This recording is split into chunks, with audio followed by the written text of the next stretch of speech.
وَلَقَدْ خَلَقْنَاكُمْ، اور بے شک ہم نے تمہیں پیدا کیا، ثُمَّ صَوَّرْنَاكُمْ، اور پھر تمہیں ہم نے تمہارا تسویہ کیا، خاص شکل و صورت ہم نے تمہیں دی۔ یہ اب اسپیسیفکلی ذکر ہو رہا ہے حضرت آدم علیہ السلام کا، کیونکہ ہم بھی ان کی اولاد ہیں۔ تو جب آدم علیہ السلام کا ذکر ہوتا ہے گویا پوری انسانیت کو بتایا جا رہا ہے کہ تمہیں ہم نے پیدا کیا، کیونکہ تمہارے باپ کو ہم نے پیدا کیا۔ سورۃ النساء میں اللہ تعالیٰ نے فرمایا نا، یا ایھا الناس اتقوا ربکم الذی خلقکم من نفس واحدہ وخلق منها زوجہا، اس رب کا تقوی اختیار کرو جس نے تمہیں ایک جان سے پیدا کیا، پھر اسی جان سے اس کا جوڑا بنایا، اور پھر ان دونوں سے کثیر تعداد میں مرد و عورت اس زمین کے اوپر پھیلا دیے۔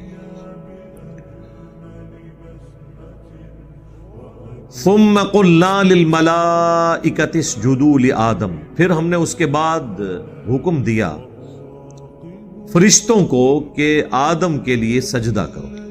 یہ سجدہ عبادت کا سجدہ نہیں تھا، عبادت کا سجدہ ہمیشہ اللہ کے ساتھ خاص رہا۔ تعظیم کا سجدہ اگلی امتوں میں غیر اللہ کے لیے بھی ہو جاتا تھا، چاہے وہ ماتھا رکھنا ہو اس کے سامنے، خواہ وہ ٹو باؤ ڈاؤن ہو، یعنی اس کے سامنے یوں سر جھکانا، لیکن اس امت میں اس چیز کی اجازت نہیں ہے۔ جس طرح ختم نبوت کی برکت سے اب قیامت تک کوئی آسمانی خبر نہیں آئے گی، کشف، الہام یا اس قسم کے جتنے دعوے ہیں یہ سب کے سب باطل ہیں، سوائے ایک چیز کے، وہ خواب ہیں جو بخاری مسلم میں آیا کہ میری وفات کے بعد اب غیب کی خبروں میں صرف مبشرات باقی ہیں۔ پوچھا گیا وہ کیا ہیں، فرمایا خواب، اور وہ بھی بخاری مسلم میں آیا، وہ 3 قسم کے ہیں، اللہ کی طرف سے، شیطان کی طرف سے اور نفس کی طرف سے، یعنی مستقبل کی خبر آ سکتی ہے۔ اگر وہ آخرت سے متعلق ہے تو وہ تو قیامت والے دن ہی جا کے پتہ چلے گا، دنیا میں تو کوئی کنفرم نہیں کر سکتا ہے، اور اگر دنیا سے متعلق ہے تو جب تک وہ واقعہ ہو نہیں جاتا اس وقت تک آپ کنفرم نہیں کر سکتے، کیونکہ پیغمبر دنیا میں موجود نہیں ہے نا۔ علم غیب مخلوق تک پہنچانے کا ذریعہ صرف پیغمبر ہوتے ہیں۔ اللہ تعالیٰ نے واضح فرمایا سورہ آل عمران میں، وَمَا كَانَ اللَّهُ لِيُطْلِعَكُمْ عَلَى الْغَيْبِ، یہ اللہ کی شان ہی نہیں کہ تمہیں غیب پر اطلاع دے، وَلَكِنَّ اللَّهَ يَجْتَبِي مِن رُّسُلِهِ مَن يَشَاءُ، بلکہ اللہ چن لیتا ہے اپنے رسولوں میں سے جسے چاہتا ہے۔ تمہارا کام ہے اللہ اور اس کے رسولوں پر ایمان لے کر۔ تو اللہ تعالیٰ فرما رہا ہے ہم نے فرشتوں کو حکم دیا کہ سجدہ کرو، فَسَجَدُوا إِلَّا إِبْلِيسَ، تو سب کے سب سجدے میں گر پڑے سوائے ابلیس کے۔ ابلیس کا مطلب ہے وہ شخص جو جیلس ہوتا ہے، حسد کرنے والا۔ لم یکم من الساجدین، وہ سجدہ گزاروں میں شامل نہیں ہوا۔ اس آیت سے یہ شائبہ ہوتا ہے کہ شاید ابلیس بھی ایک فرشتہ تھا اور اس نے نافرمانی کی، کیونکہ یہاں حکم کس کو ہوا؟ فرشتوں کو، اور ساتھ آیا کہ سب کے سب گر پڑے سوائے ابلیس کے۔ گویا کہ ابلیس وہ واحد فرشتہ تھا جس نے سجدہ نہیں کیا۔ اس سے یہ گمان ہوتا ہے، لیکن یہ ایسا نہیں ہے۔ قرآن حکیم میں ایک آیت ایسی ہے، قصہ آدم اور ابلیس کے 7 دفعہ مختلف صورتوں میں ذکر میں وہ آیت نہیں آئی سوائے ایک جگہ کہ وہ ہے سورہ الکہف، آیت نمبر 50، کان من الجن ففسق عن امر ربی، وہ جنوں میں سے تھا اس لیے اس نے اپنے رب کی نافرمانی کی۔ کیونکہ قرآن حکیم میں کئی جگہ آیا، سورہ التحریم میں آیا کہ فرشتے اللہ کی حکم کی خلاف ورزی نہیں کرتے، اور سورۃ النساء میں آیا کہ اگر قرآن اللہ کے سوا کسی اور ہستی کی طرف سے ہوتا تو تم اس میں اختلاف کثیر پاتے۔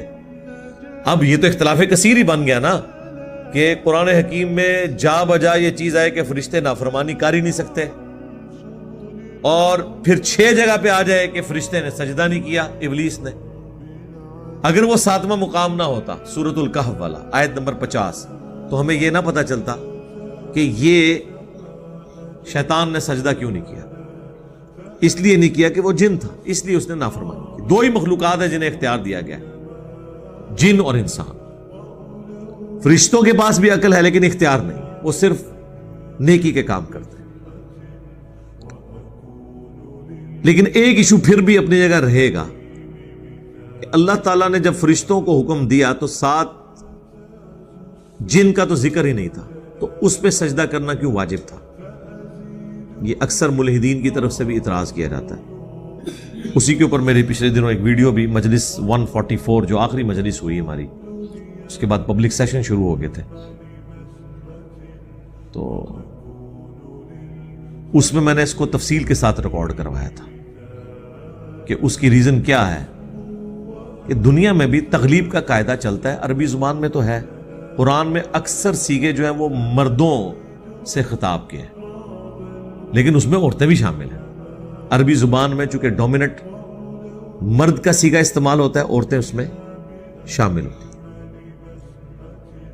آج کی دنیا میں بھی اگر ایک ایسی کلاس ہے جس میں 50 اسٹوڈنٹس میں سے 49 میل ہیں اور ایک فیمیل، اور کلاس کا ریپریزنٹیٹو کلاس میں جب ٹیچر انٹر ہو اور وہ کہے بوائز اسٹینڈ اپ، تو اس کا یہ مطلب نہیں ہوگا کہ وہ جو اکیلی لڑکی ہے اس نے استقبال میں کھڑے نہیں ہونا، وہ ڈومیننٹ صیغہ بولے گا نا۔ تو اس تغلیب کے قاعدے کے تحت فرشتوں میں اس وقت جن بھی شامل تھا، جس کا نام عزازیل آیا ہے اسرائیلی روایتوں کے اندر۔ عزازیل اللہ کا بندہ تو اللہ کا تھا لیکن نافرمانی کی، اور وہ نافرمانی کی اس نے جیلس ہو کے انسان سے حسد کیا، اسی لیے اس کا نام ہی ابلیس پڑ گیا۔ اور تیسری بات اس کو سپورٹیو جو ہو سکتی ہے وہ یہ ہے کہ آگے ہی چل کے آئے گا کہ اللہ تعالیٰ نے اس کی نافرمانی کا سبب بھی اس سے پوچھا ہے، تو اس نے کلیریفائی کیا ہے کہ میں نے سجدہ کیوں نہیں کیا۔ اس نے آگے سے یہ نہیں کہا کہ یا اللہ مجھے تو حکم ہی نہیں تھا، یہ تو حکم صرف فرشتوں کا تھا اور میں تو فرشتہ نہیں ہوں۔ ویسے مولوی ہونا اسی قسم کی چیزیں نکال لیں بیچ میں سے، ٹھیک، اور مولویوں تواڈے نال تے شیطان بہتر نکلیا اس مسئلے اوور آل نہیں، پھر نہ کہنا فتویٰ لاتا ہے اس مسئلے میں کہ اس نے کوئی جھوٹا ایکسکیوز نہیں دیا، ورنہ وہ کہہ سکتا تھا کہ اللہ تو نے تو فرشتوں کو حکم دیا ہے، میں تو بیچ میں شامل ہی نہیں ہوں۔ اسے بھی یہ بات پتا تھی کہ یہ جنرل حکم ہو رہا ہے، تو میں فرشتوں کے ساتھ ہونے کی وجہ سے اگرچہ میں جن ہوں لیکن میں اس کیٹیگری میں فال کرتا ہوں۔ قال ما منعك الا تسجد اذ امرتك، اللہ نے فرمایا تجھے کس چیز نے منع کیا کہ تو سجدہ نہ کرے جبکہ میں نے تجھے حکم دیا تھا۔ تو اب اس کے بعد تو ہونا چاہیے تھا کہ وہ کہتا کہ یا اللہ مجھے تو حکم ہی نہیں تھا، یا وہ صوفیاء کہتے ہیں کہ جی دیکھیں جی جو یہ بڑی توحید کی باتیں کرتے ہیں نا، تو شیطان تو ان سے بڑا موحد تھا، اس نے بھی کہا تھا کہ میں نے نبی کو سجدہ نہیں کرنا، تجھے سجدہ کرنا ہے۔ سرکار یہ بھی کوئی نہیں قرآن میں لکھا ہوا، انہیں نبی دی تعظیم نہیں کی تھی جی، انہیں نبی کی تعظیم سیکنڈری چیز ہے، اس نے اللہ کا حکم نہیں مانا۔ آپ پیغمبروں کو اللہ کی شناخت کا ذریعہ بنانے کی بجائے اللہ کو پیغمبروں کا محتاج کرنا چاہتے ہیں۔ کیا اللہ اپنے پیغمبروں کا محتاج ہے؟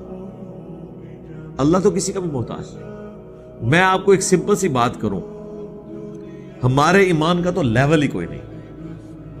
کوئی شخص ہمیں آ کے یہ کہے نا کہ یہ دین آپ کا محتاج ہے یا اسلام آپ کا محتاج ہے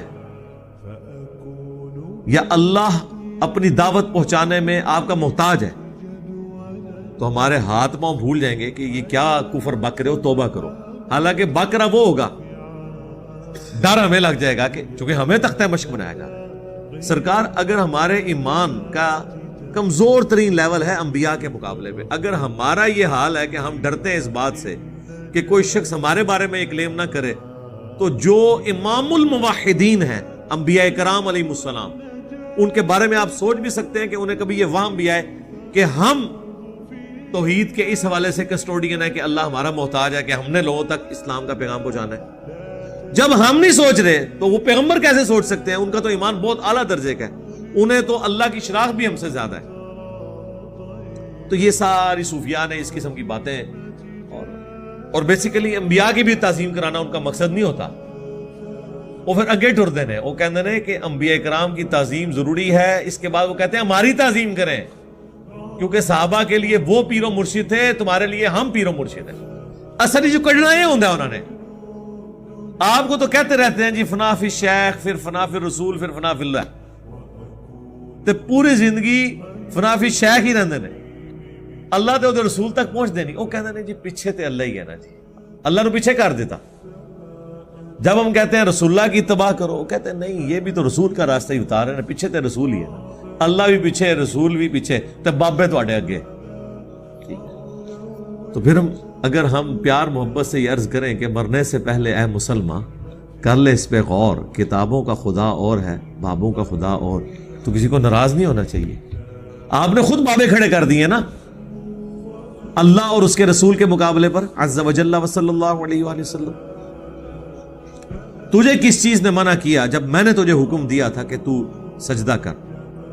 اب اس نے نہ تو یہ بہانہ کیا کہ مجھے حکم نہیں تھا، نہ اس نے یہ بہانہ کیا کہ میں نے جو ہے وہ صرف تجھے ہی سجدہ کرنا ہے اور کسی کو نہیں کرنا، میں پکا مواحد ہوں، میں وابی ہوں. وہ کہتے ہیں وابی سی، شیطان بھی وابی سی. ہاں، قال انا خیر من، وہ کہنے لگا میں اس سے بہتر ہوں. یعنی وہ اس کا اندر کا جو خناس تھا، اندر کی غلاظت باہر آ گئی کہ وہ حسد کر گیا کہ آدم علیہ السلام سے میں بہتر ہوں. اور ریزن اس نے کیا بتائی؟ خلقتنی من نار و خلقتہ من طین، تو نے مجھے آگ سے پیدا کیا اور اسے پیدا کیا مٹی سے. اچھا، یہ جو الفاظ ہے نا، یہ نہ سمجھیے گا کہ یہ کوئی ادھر اللہ ہے اور ادھر شیطان ہے اور یہ آپس میں گفتگو کر رہے ہیں، اللہ بول رہا ہے جس طرح میں آپ سے بول رہا ہوں. نہیں، لیس کمثلہ شیء. یہ گفتگو کس سٹائل میں ہوئی، اس میں الفاظ تھے نہیں تھے، آواز تھی نہیں تھی، یہ کوئی تفصیلات نہیں. یا یہ اس کے ساتھ دل میں گفتگو ہوئی، یہ کوئی تفصیلات نہیں ہے. تو اس نے کہا کہ تو نے مجھے آگ سے پیدا کیا اور اسے مٹی سے. اس کا مطلب ہے کہ وہ خدا کو اپنا خالق مان رہا ہے. دیکھیں کتنی بڑی بدبختی ہے، خدا کو اپنا پروردگار مان رہا ہے، اپنا پیدا کرنے والا مان رہا ہے، خدا کے پیرلل میں اپنے آپ کو طاقت نہیں مان رہا، طاقت اللہ کی مان رہا ہے. اور مسلمان کیا کہتا ہے؟ عبد القادر جیلانی نے اسرائیل کو بھی روح کھولی. اوے تسی جو کچھ بابیاں دے بارے کلیم کر رہے ہو نا، ہم بابوں کو تو برا نہیں کہتے، انہوں نے تو یہ نہیں کہا ہوگا، لیکن اگر کسی بابے نے یہ بات بھی کی ہے نا تو وہ تو شیطان سے بھی بدتر ہے. ایسے بابوں سے تو شیطان بہتر ہے. اگر کسی نے ایسی بات کی ہے کہ شیطان بھی اللہ کو اپنا رب مان رہا ہے اور آگے جب مہلت مانگے گا نا قیامت تک زندہ رہنے کی، وہ بھی اللہ سے مانگے گا. نوٹ کرنے والی بات ہے. اور تہاڈا بابا شیطان تو ہی ود گیا ہے. وہ کہنا میں اسرائیل کو روح، یعنی اللہ نے اسرائیل کو بھیجا روح نکالنے کے لیے، اور کہتے ہیں کہ جناب انہوں نے واپس کھولی. سرکار کسی بابے کو یہ گمان ہے نا کہ وہ روح واپس لا سکتا ہے؟ وہ سٹامپ پیپر پہ صرف مجھے لکھ دے کہ اگر انجینئر صاحب مجھے شہید کریں تو ذمہ داری میرے اوپر ہے. انہوں میں پبلکلی کیمرے دے سامنے شہید کرنا، اپنی روح واپس ڈال کے دسے، پھر میں انہوں مننا. ٹائم قیامت تک ہے بابے تیرے راستے. اور یہ سارے مانیں گے نہیں، اپنے آپ کو کوئی نہیں زندہ کر سکتا، کہانیاں بنائی ہیں. ہاں، پیغمبر کو معجزہ مل سکتا ہے جس طرح حضرت عیسیٰ علیہ السلام کو ملا، کیونکہ اللہ نے پیغمبروں کو منوانا ہوتا ہے. پیغمبروں کے بعد کسی کو منوانا نہیں ہوتا، وہ سارے کے سارے صرف دعوت دینے والے ہوتے ہیں. تو اس نے کہا کہ تو نے مجھے آگ سے پیدا کیا اور اس سے مٹی سے. یعنی وہ یہ کہنا چاہ رہا تھا کہ آگ مٹی سے بہتر ہے. کسی حد تک یہ بات درست بھی ہو سکتی ہے، لیکن مکمل طور پہ یہ بات درست نہیں ہے. اس کی وجہ یہ ہے کہ اگرچہ آگ میں کئی ایسی کوالٹیز ہیں جو مٹی کے اندر موجود نہیں ہیں، لیکن مٹی میں کئی ایسی کوالٹیز ہیں جو آگ میں نہیں. سب سے بڑی کوالٹی جو انسانیت اور پورے کے پورے جاندار کا نظام پلانٹ ارتھ پہ مٹی کی وجہ سے چل رہا ہے.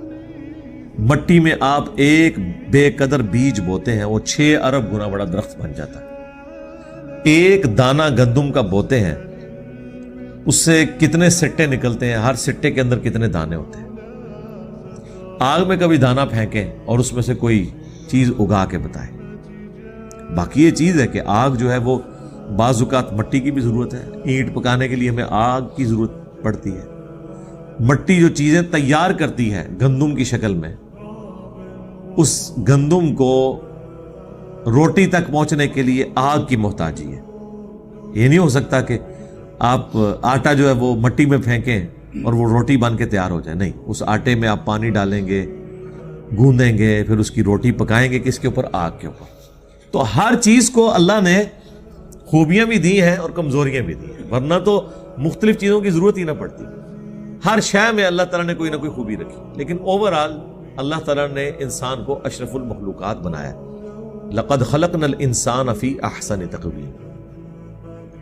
اور اس کا ثبوت نہ صرف یہ آیت ہے بلکہ یہ بھی کہ اللہ تعالیٰ نے اپنی سب سے محبوب ترین ہستی اس کائنات میں، اس کے لیے جس جنس کو چوز کیا، جس اسپیشی کو چوز کیا، وہ انسان ہے. کون؟ امام اعظم محمد رسول اللہ صلی اللہ علیہ وآلہ وسلم. اگر اللہ تعالیٰ کو انسان سے بڑھ کر کوئی مخلوق پسند ہوتی یا اللہ کے نزدیک وہ عزت اور اکرام والی ہوتی تو یقیناً نبی صلی اللہ علیہ وآلہ وسلم اس مخلوق میں، اس اسپیشی میں پیدا ہوتے. لیکن تمام سپیشیز میں سے اللہ کی سب سے احسن ترین مخلوق، بشرطے کہ وہ اللہ کی مان لے، وہ انسان ہی. فرشتے سے بہتر ہے انسان بننا، مگر اس میں لگتی ہے محنت زیادہ. یہ بات ہے. اور میں اس پہ اکثر کہتا ہوں کہ اگر حضرت جبرائیل علیہ السلام بھی مجھ سے کہیں کہ تم اپنا ایمان مجھے دو اور میرا ایمان لے لو، تو میں ان کے ساتھ اپنا ایمان ایکسچینج نہ کروں، اگرچہ جبرائیل کا مرتبہ ہم سے زیادہ ہے. یاد رکھیے گا، انسان صرف ان فرشتوں سے افضل ہیں جو پیغمبر نہیں ہیں. جو فرشتوں میں پیغمبر ہے نا، کوئی انسان ان کے برابر نہیں ہو سکتا. یہ ذہن میں رکھیے گا. وہ بڑے بڑے 4 پیغمبر کون سے ہیں؟ جبرائیل، میکائیل، اسرافیل اور ملک الموت، جسے ہم اسرائیل بھی کہتے ہیں. یہ 4 فرشتوں کے پیغمبر ہیں.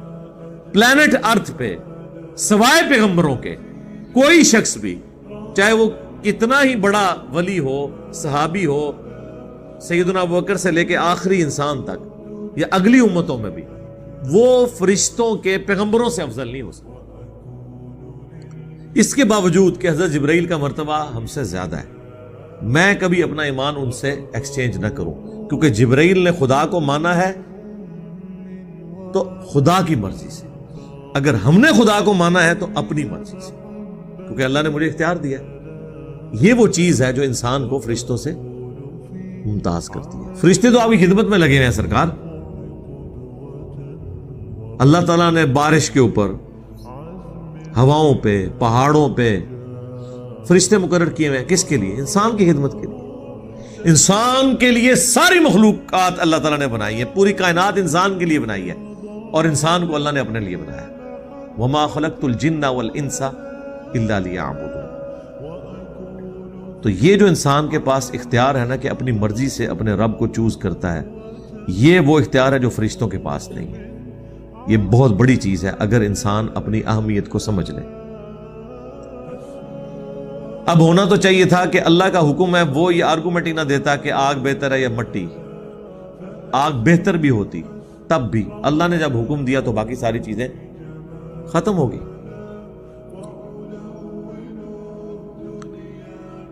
قال فاہبط منها، تو اللہ نے فرمایا اتر جا یہاں سے. یعنی جو قرب کا مقام اللہ نے اس کو دیا ہوا تھا، واللہ عالم وہ کیسا مقام تھا، نکل جا. فما یکون لک ان تتکبر فیہا، تیرے لیے ہرگز یہ مناسب نہیں کہ تو اب غرور کرے یہاں رہتے ہوئے. یعنی تو اللہ کا نافرمان، کوئی بادشاہ بھی اپنے کسی نافرمان وزیر کو اپنے پاس نہیں رہنے دیتا.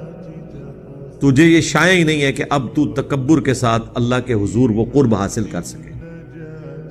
اللہ انک من الصاغرین،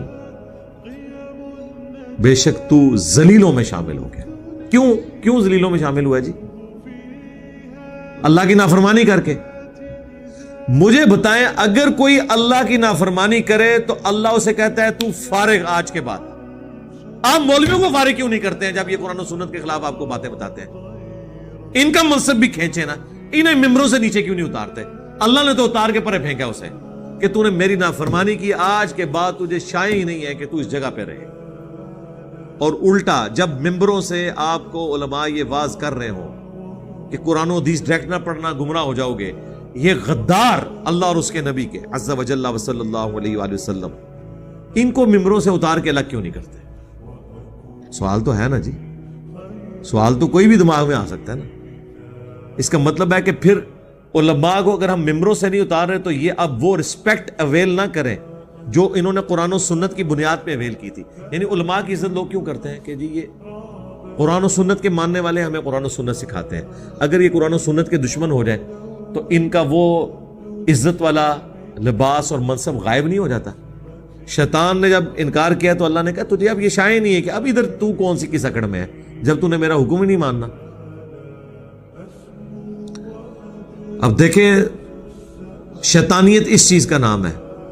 اتنی بڑی دھمکی کے بعد تو فوراً کہنا چاہیے تھا یا اللہ غلطی ہوگی معاف کر دیں۔ ایک سٹیٹ آف مائنڈ میں وکھرے جہاں میں چلا گیا تھا، مجھے اب ہوش آ گئی ہے، میری پوسٹ جا رہی ہے، خدا کے لیے تیرا ہی واسطہ پیش کرتا ہوں، تیری عزت کا واسطہ کہ مجھے معاف کر دے۔ لیکن یہ گیئر الٹا لگ چکا ہے یہاں پہ۔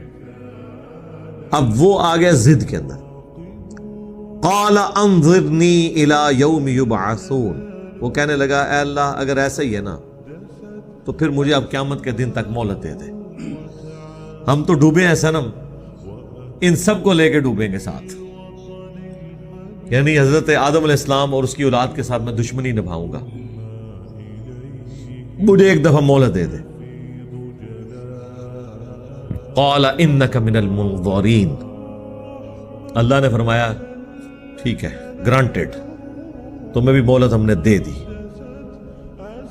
قال فبما اغویتنی، وہ کہنے لگا اے اللہ جس طرح تو نے مجھے اغوا کر دیا، مجھے گمراہ کر دیا۔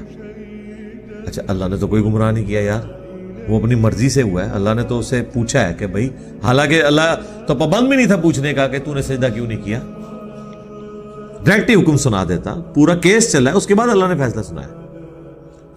بیسیکلی وہ یہ کہنا چاہ رہا تھا کہ نہ تو مجھے اس آزمائش میں ڈالتا، ہاں کہ آدم علیہ السلام کو تو نے پیدا کر کے مجھے آزمائش میں ڈالا نہ کہ میں اسے سجدہ کروں، اگر یہ تو نے نہ کیا ہوتا تو نہ میں مردود ہوتا۔ ٹھیک ہے، اس لیے بعض لوگوں کو ہم کہتے ہیں نا آئے آپ کو بخاری مسلم سے نماز کا طریقہ دکھاتے ہیں، وہ کہتے ہیں نہیں دیکھ لیا تو پھر سنت کے مطابق رفع الیدین سے نماز پڑھنی پڑے گی۔ پھر اس لیے آپ سنتے ہیں نا زیادہ علم بھی نہیں حاصل کریدا، پکڑ ہو جاتی ہے، پھر عمل کرنا پہ جاتا ہے۔ اور دوسری طرف کہتے ہیں جی علم دین حاصل کرنا ہر مسلمان مرد و عورت پہ فرض ہے۔ کوئی ایک گل کرو، ایک ٹکٹ اتنے مزے، تو کہنے لگا جس طرح تو نے مجھے گمراہ کیا نا، لَأَقْعُدَنَّ لَهُمْ صِرَاطَكَ الْمُسْتَقِيمِ، میں ضرور بیٹھ جاؤں گا ان کو گمراہ کرنے کے لیے تیرے سیدھے راستے کے اوپر۔ ثُمَّ لَآتِيَنَّهُمْ مِن بَيْنِ أَيْدِيهِمْ، پھر میں ضرور آؤں گا ان کے پاس بہکانے کے لیے ان کے آگے سے، وَمِن خَلْفِهِمْ، اور ان کے پیچھے سے، وَعَنْ أَيْمَانِهِمْ، اور ان کے دائیں جانب سے، وَعَنْ شَمَائِلِهِمْ، اور ان کی بائیں جانب سے، وَلَا تَجِدُ أَكْثَرَهُمْ شَاكِرِينَ، اور اے اللہ پھر تم اکثر لوگوں کو شکر گزار نہیں پاؤ گے۔ اے اللہ، اندازہ کریں کتنے بڑے بڑے دعوے، کیونکہ اسے یہ پتا چل گیا تھا کہ جب بھی اختیار دیا جائے نا، اختیار کا استعمال صرف ایک ہستی ہے جو صحیح کر سکتی ہے، وہ اللہ ہے۔ اس کی صفت عدل بھی ہے اور صفت رحمت بھی ہے، وہ کسی پہ ظلم بھی نہیں کرتا۔ اللہ کے علاوہ جسے بھی اختیار دیا گیا نا، وہ اس اختیار کا 100% درست استعمال نہیں کرے گا، کہیں نہ کہیں وہ لغزش کا شکار ہو جائے گا۔ اور اس میں کوئی تفریق نہیں ہے، اس میں پیغمبر بھی شامل ہے، لیکن پیغمبروں کو ایک ایج حاصل ہے، وہ گناہ نہیں کرتے۔ لغزش ان سے بھی ہوئی ہے، حضرت آدم سے ہی ہو گئی، آگے چل کے آئے گا، اور کئی ایک چیزیں گناہ نہیں لیکن لغزش ہوئی ہے، لیکن اللہ وہ ہے کہ جو لغزش بھی نہیں کرتا. تو اسے یہ پتہ چل گیا تھا کہ جب انہیں اختیار ملے گا تو یہ کام تو ڈالیں گے، اس لیے یعنی شیطان کو پوری امید تھی اسلامی بھائیوں سے اور انسانی بھائیوں سے کہ یا اللہ ایک دفعہ مجھے موقع دے، دیکھ میں انہیں سارے نو قائل کر کے اپنے فرقے چ لینا ہے. ہاں فرقے چ لے کے آیا ہوں، اتنا اعتماد تھا اسے.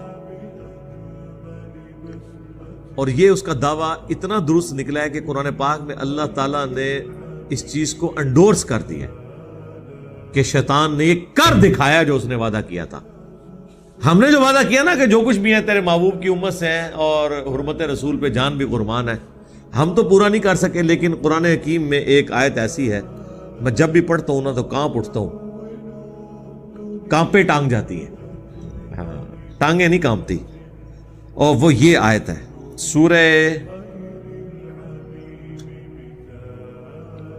سورہ سبا آیت نمبر ہے 20. وَلَقَدْ صَدَّقَ عَلَيْهِمْ إِبْلِيسُ ظَنَّهُ، اور بے شک سچا کر دکھایا ابلیس نے اپنا گمان ان کے متعلق. فَأَتْبَعُوهُ إِلَّا فَرِيقًا مِّنَ الْمُؤْمِنِينَ، تو سب کے سب اس کے پیروکار بن گئے سوائے چند مومنین کے. وہ تو ہے سورۃ الاعراف میں ہی آگے چل کے آئے گا. وَلَقَدْ ذَرَأْنَا لِجَهَنَّمَ كَثِيرًا مِّنَ الْجِنِّ وَالْإِنسِ، میں نے جنوں اور انسانوں کی اکثریت پیدا ہی جہنم کے لیے کی. یہ نہیں کہ اللہ ظلمن بھیجے گا، یعنی اللہ نے یہ فائنل فیصلہ سنایا ہے کہ ہونا الٹیمیٹلی ایسا ہے. پھر ساتھ فرما دیا ہم نے انہیں دل دیے تھے یہ سوچتے نہیں، ہم نے انہیں کان دیے تھے یہ سنتے نہیں، آنکھیں دی تھی یہ دیکھتے نہیں جو عبرت کا دیکھنا ہے. اولئک کالانعام بل ہم اضل، یہ جانوروں اور چوپایوں کی مانند ہیں بلکہ ان سے بھی گئے گزرے ہیں جو اللہ کی ان نعمتوں کو یوز کر کے حق اور باطل میں پہچان نہیں کرتے.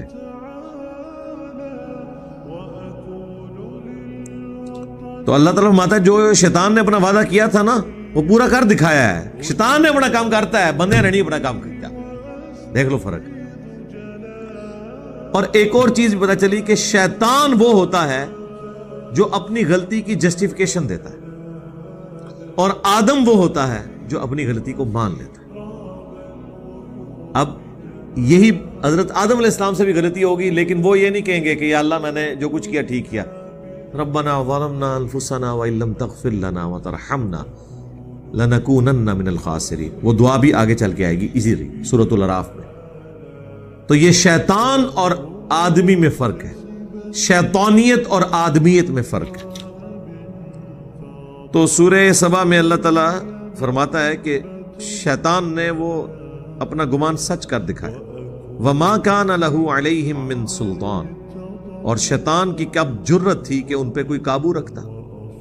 الا لنعلم من یؤمن بالآخرہ، یہ اس لیے تھا کہ تاکہ ہم جانچیں کہ کون آخرت پر ایمان رکھتا ہے.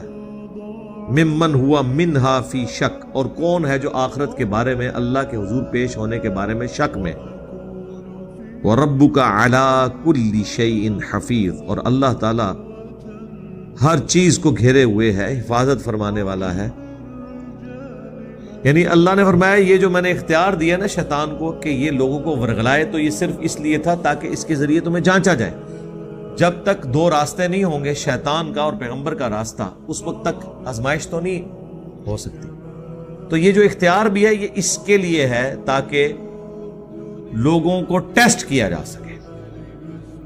اور یہ اختیار ایبسولوٹ نہیں ہے، صرف دعوت کی حد تک ہے. یہاں تو ہے نا اختیار دیا، اب یہ اختیار کون سا ہے؟ اب ایک اور جگہ تو اللہ تعالیٰ شیطان کے ریفرنس سے کہہ رہا ہے، وہ سورہ ابراہیم کی آیت نمبر 22، شیطان سے آخری ملاقات جو انسان کی ہوگی قیامت کے دن. وہاں پہ دیکھیں نا جی شیطان پھر کیسا مانڈو لائے گا بندیاں نو. جو لوگ کہتے ہیں شیطان نے کام کرایا، میں کہتا ہوں جی زمین و آسمان کی ساری مخلوقات مل کے ایک بندے کو نماز نہیں چھڑا سکتی. اگر گورنمنٹ اناؤنسمنٹ کرے کہ جو فجر کی نماز فلاں مسجد کی پہلی صف میں جماعت سے پڑھے 1 لاکھ روپیہ انعام ہے. جڑے کہتے ہیں نا میری تو آنکھ ہی نہیں کھل دی 10 بجے تو پہلے، میں تکنا جناب وہ آنکھ ہی میں نہیں کھل دی. ہاں، اس کا کیا مطلب ہے کہ شیطان کا کوئی اختیار نہیں. آج تک کبھی نہیں ہوا کہ کوئی شخص مسجد میں جانے لگے اور شیطان انسانی شکل میں سامنے آ کے کہے کہ میں تمہیں آج مسجد نہیں بڑھن دینا، تیری جرت مسجد میں نہیں جانے دوں گا، نہیں۔ اور نہ یہ ہوگا کہ اذان کے آواز کے بعد آٹومیٹکلی آپ کے پاؤں مسجد کی طرف جائیں، یہ بھی نہیں ہوگا۔ اللہ نے اختیار آپ کو دیا، آپ کی مرضی اذان کی آواز پہ مسجد کی طرف جائیں یا نماز کی طرف جائیں یا آپ شیطانی کاموں کی طرف جائیں۔ تو یہ جو شیطان سے آخری ملاقات ہے نا، اس میں اللہ تعالیٰ نے سورہ ابراہیم کے اندر اس سے بڑی کیا شفقت ہوگی کہ دنیا میں نقشہ کھینچ دیا۔ آیت نمبر ہے 22، وقال الشیطان لما قضی الامر، اور شیطان کہے گا جب قیامت کے دن فیصلہ ہو چکے گا۔ لو جی، ایک شیطان کے اوپر آپ کا بھروسہ تھا کہ آپ قیامت کے دن یہ بہانہ کریں گے کہ یا اللہ شیطان نے سارا کچھ کرایا ہے، تو سرکار جاگ جاؤ۔ اللہ نے قیامت کے دن کی فلم پہلے چلا دی ہے کہ شیطان کہے گا جب فیصلہ ہو چکے گا جنتیوں کا جنت کے لیے اور جہنمیوں کا جہنم کے لیے، تو ظاہر ہے جہنمی تو کہہ رہے ہوں گے مردودہ تو مروایا ہے، تو اس کے جواب میں پھر ان کے شیطان شریف ارشاد فرمائیں گے ان اللہ وعدکم وعد الحق، دیکھو بے شک اللہ نے جو تم سے وعدہ کیا تھا نا وہ تو سچا وعدہ تھا۔ کیا وعدہ کیا تھا؟ اللہ تعالیٰ نے قرآن میں جگہ جگہ فرمایا ہے کہ اللہ تعالیٰ وعدہ خلافی نہیں کرتا۔ کیا وعدہ کیا؟ کہ جو میرے پیغمبروں کے ماننے والے ہوں گے ان کو جنت دوں گا، اور جو پیغمبروں کی نافرمانی کریں گے جہنم میں ان کو پھینکا جائے گا۔ تو اللہ نے تو وعدہ پورا کیا کہ جو اللہ کے ماننے والے تھے، ان کے پیغمبروں کے ماننے والے تھے، ان کو تو اللہ نے جنت میں پہنچا دیا، اور تم لوگ تو میرے ماننے والے تھے نا، شیطان کے ماننے والے تھے۔ تو دیکھو وَوَعَدْتُكُمْ، اور جو میں نے تم سے وعدہ کیا تھا نا فَأَخْلَفْتُكُمْ، تو دیکھو آج میں اعلان برات کرتا ہوں، میں نے وہ وعدہ ہی توڑ دیا۔ اچھا اب آپ سوچ رہے ہوں گے کہ کون بیوقوف ہے جو شیطان کے وعدے پہ وقت گزار رہا ہو؟ کوئی بھی نہیں۔ شیطان کا وعدہ ہے دھوکے کا، جو اللہ تعالیٰ فرماتا ہے نا کہ ان الشیطان لکم عدو فاتخذوہ عدوا، بے شک شیطان تمہارا کھلا دشمن ہے، اسے تم بھی دشمن سمجھو۔ شیطان جو ہے کیا کرتا ہے؟ طول عمل کا شکار کرتا ہے، انسان کو لمبی امیدیں دلاتا ہے، یار ابھی کون سی جوانی کی عمر ہے، تھوڑی عمر ڈھال لے، بچوں کی شادیاں ہو جائیں پھر میں داڑھی رکھ لوں گا، پھر میں مسیتی پہ رہنا ہے کیونکہ کارو تو میں ٹھڈے، تو پھر میں مسجد ہی رہوں گا، اذان بھی دیاں گا، سارے کام کراں گا۔ یہ جو شیطان امید دلاتا ہے نا، اللہ بڑا غفور رحیم ہے جی، اتنی بڑی کائنات ہے، منو نے دوزخ کی سٹ کے اللہ نو کہ لبنا جی، سرکار اللہ نو کچھ نہیں لبنا، لیکن تہانوں نے چھڑنا کوئی نہیں جی۔ آئے میں تم دس دیا، کیونکہ اللہ تعالیٰ نے قیامت والے دن اپنے اس وعدے کو پورا کرنا ہے، اور اللہ تعالیٰ وعدے کی خلاف ورزی نہیں کرتا کہ جو پیغمبروں کے مخالفین ہیں وہ جہنم میں جائیں گے۔ یہ ہو نہیں سکتا کہ فرعون جنت میں چلا جائے اور موسیٰ علیہ السلام ایسی جنت میں رہے جہاں پہ فرعون ہو۔ انہوں نے خدا کے لیے تکلیف اس لیے کاٹی تھی۔ جو جھوٹ بولتا ہے وہ خدا نہیں ہے، اور جو خدا ہے وہ جھوٹ نہیں بولتا۔ ہاں یہ ذہن میں رکھیے، یہ بالکل واضح ہے۔ تو شیطان کہے گا میں نے تو خلاف ورزی کی جی، وما کان لی علیکم من سلطان، اور میرے پاس تمہارے اوپر کوئی زور تو نہیں تھا۔ اچھا یہ کیا ہوگا؟ ادھر لکھا ہوا ہے کہ اللہ تعالیٰ ہمارے ہم نے شیطان کو اختیار اس لیے دیا تاکہ آزمائے، یہاں پہ شیطان یہ کہہ رہا ہے کہ مجھے تو کوئی سلطان ہے ہی نہیں تھی تم پہ، سیم لفظ سلطان ہے۔ یہاں پہ کلیئر ہو جائے گا کہ وہ والا جو سلطان جو دیا ہوا تھا وہ کیا تھا؟ الا ان دعوتکم، سوائے اس کے کہ میں صرف تمہیں دعوت دیتا تھا، اس سے زیادہ مجھے کوئی اختیار نہیں تھا۔ تو سر دعوت تو فرشتے بھی دے رہے تھے، صحیح مسلم میں حدیث ہے ہر انسان کے ساتھ ایک شیطان ہے اور ایک فرشتہ ہے۔ شیطان اسے برائی کی طرف بلاتا ہے جن، اور جو فرشتہ ہے نیکی کی طرف۔ ایک صحابی نے جرت کر کے پوچھا آپ کے ساتھ بھی؟ فرمایا میرے ساتھ بھی تھا، لیکن اللہ نے مجھے قدرت دی، میرے ساتھ جو شیطان تھا وہ بھی مسلمان ہو گیا، مجھے وہ نیکی کی طرف بلاتا ہے۔ یہ صرف پروٹوکول رسول اللہ کا ہے صلی اللہ علیہ وآلہ وسلم۔ تو میں نے تو صرف تمہیں دعوت دی تھی، فاستجبتم لی، تو تم نے میری دعوت قبول کر لی، فلا تلومونی، تو مت ملامت کر آج کے دن مجھے، نہ کیا کہ شیطان تیری وجہ سے مارے گئے، وَلُومُوا أَنفُسَكُمْ، اپنی جانوں کو ملامت کرو۔ یعنی اس کا میں پنجابی میں ترجمہ کرنا، منو نہ پیٹ اپنی جان نو پیٹ قسمہ نو کھا میرا کوئی لینا دینا نہیں ہو یار دیکھیں اللہ کتنا مہربان ہے قیامت کے دن جو کچھ ہونا تھا اگر آپ کو دنیا میں کوئی یہ بتا دے کہ یہ اگر آپ 5 بجے یہاں سے نیچے نکلے تو یہ میں آپ کو ویڈیو دکھا رہا ہوں کہ ایک یہاں سے اتنا بڑا ٹریلا آئے گا آپ کو کچل کے چلا جائے گا تو مہربانی کریں کہ 10 منٹ رک جائیں تسی کہو گے 10 منٹ نہیں سرکار میں کل 5 بجے تک اتنے ہی اور اللہ نے آپ کو قیامت کے دن کی ویڈیو پہلے چلا دی ہے کہ قیامت والے دن کیا آپ کے ساتھ بننے والی ہے شیطان کے یہ وعدے جھوٹے نکلنے ہیں شیطان کے وعدے یہ نہیں کہ دنیا میں کوئی بڑے سے بڑا انسانی شیطان سے بھی آگے شیطان کہے نا تو اس کے ساتھ وہ وعدہ نہیں قبول کرے گا شیطان یہ ہے کہ دھوکے سے کہتا ہے خیر ہے حضور بخشوا لیں گے وہ فلانے بزرگ نے کہا میرے مرید ہو جاؤ میں جنت تو انہوں نال لے کے جاواں گا ہاں وہ فلانے بزرگ نے قرآن تے حدیث تے پڑھی نہیں ہوئی سی انہیں یہی کہنا سی انہوں کہن دیو جاہل نو ورنہ جس نے قرآن حدیث پڑھا ہو تو وہ یہ باتیں کرے گا وہ تو وہی کچھ کہے گا جو میں آپ سے کہہ رہا ہوں میں نے تو تمہیں صرف دعوت دی تھی فاستجبتم لی فلا تلومونی ولوموا انفسکم ما انا بمصرخکم وما انتم بمصرخی نہ آج میں تمہارا مددگار ہو سکتا ہوں اور نہ تم میرے مددگار ہو سکتے یعنی ٹھیک ہے ان چلیے جتھے جانا ہے ہاں کٹھے ہی جاواں گے انی کفرت بما اشرکتمونی من قبل بے شک میں آج کے دن انکار کرتا ہوں جو تم نے دنیا میں مجھے اللہ کے ساتھ شریک ٹھہرا لیا تھا یار شیطان کی پوجا کون کرتا ہے ہر وہ شخص شیطان کا پجاری ہے جو اللہ کی شریعت کے مقابل شیطان کے حکم کے اوپر لبیک کہتا ہے اسی کو قرآن میں کہا گیا افرأیت من اتخذ الہہ ہوا اے نبی بھلا تم نے اس شخص کو دیکھا جس نے اپنی خواہشات نفسانی کو اپنا رب مان لیا ہوا ہے یعنی جو فجر کے وقت اپنی نیند چھوڑ کر اٹھتا نہیں ہے تو اس کا رب پھر وہ نیند ہے وہ پھر شیطان کی عبادت کر رہا ہے اللہ کی عبادت تو نہیں کر رہا ان الظالمین لہم عذاب علیم اور بے شک ظالموں کے لیے دردناک عذاب ہے یعنی یہ نہیں ہے کہ یہ سارا پیٹ سے آپ دوبارہ اللہ تعالیٰ کہ یار چھوڑو جاؤ تسی بھی جاؤ یار معاف کیتا انج نہیں ہونا الٹیمیٹلی جہنم کا فیصلہ اللہم اجرنا من النار اللہم لا تجعلنا منہم آمین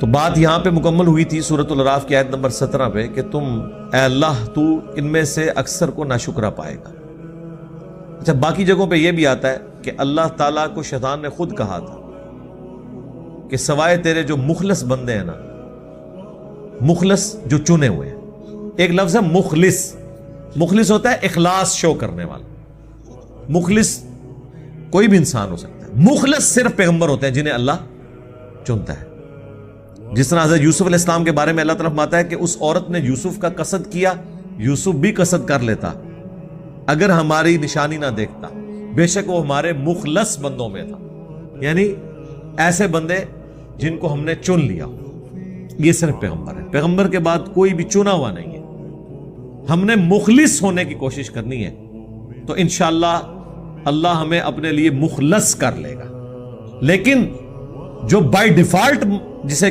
کمپیوٹر لینگویج میں کہا جاتا ہے نا یا بائی برتھ کہہ لیں پیغمبروں کے لیے مخلص وہ صرف پیغمبر ہے وہ اللہ کی حفاظت میں ہوتے ہیں اپنی پیدائش سے لے کے اپنی وفات وہ مخلص بندے قال اخرج منها مذءوما مدحورا اللہ تعالیٰ فرمائے گا نکل جا یہاں سے ذلیل اور راندہ درگاہ ہو کر جب اس نے کہا نا کہ میں آگے سے پیچھے سے دائیں سے بائیں سے ان کے اوپر حملے کروں گا اکثر لوگوں کو میں ورغلا دوں گا تو اللہ نے اب ہونا تو چاہیے تھا اللہ تعالیٰ کہتا میں تکنا میرے بندے نو تو کس طرح کرنا ہے ہاں دنیا میں اگر کوئی بدماش آ کے تھریٹ لگائے کسی بادشاہ کو بادشاہ کہتا ہے میرے بندے نو آستے لا تو میں تنو تکنا وا لیکن اللہ وہ بادشاہ نہیں ہے کیوں اس لیے کہ اللہ نے یہ مخلوق اس لیے پیدا نہیں کی ہے کہ اللہ تعالیٰ ان کے اوپر حکومت کرے اس لیے پیدا کی ہے کہ انہیں اختیار دے اور یہ اپنی مرضی سے اللہ کو چنے یہ محبت کا جذبہ وہ جذبہ ہے جو اللہ اپنی مخلوق سے چاہتا ہے اگرچہ اللہ اس محبت کا محتاج نہیں ہے لیکن اللہ تعالیٰ اپنے بندوں سے چاہتا ہے کہ وہ مجھے چاہیں تو جب اللہ کی ڈیمانڈ ہے نا اپنے بندوں سے پھر اللہ تعالیٰ کہے گا کہ اچھا شیطان جو میرے ساتھ غداری کر رہا ہے تو ٹھیک ہے میں اسے بھی جہنم میں ہی پھینکوں. ایک مثال دنیاوی طور پہ اگر کوئی عورت بدکار ہو تو خاوند اسے قبول نہیں کرتا. یار خاوند نہیں شرک برداشت کرتا. اللہ تو بہت غیرت مند ہے. یہ اللہ کی غیرت ہے کہ جب شیطان نے کہا نا کہ میں انہیں ورگلاؤں گا تو اللہ نے یہ نہیں کہا کہ میں ان کی حفاظت کروں. اللہ نے کہا اچھا میں کتابیں بھیجوں, میں پیغمبر بھیجوں, میں انہیں آخرت کی فلم پہلے چلا کے بتا دوں, اس کے باوجود یہ تیرے پیچھے چلیں تو ٹھیک ہے پھر یہ تیرے ہی ہیں, لے جائیں ان کو, کوئی گارنٹی نہیں, یہ غدار ہے میرے, میں ان کو اپنے ساتھ نہیں رکھنے کے لیے تیار. یہ ہے جناب کتابوں کا خدا.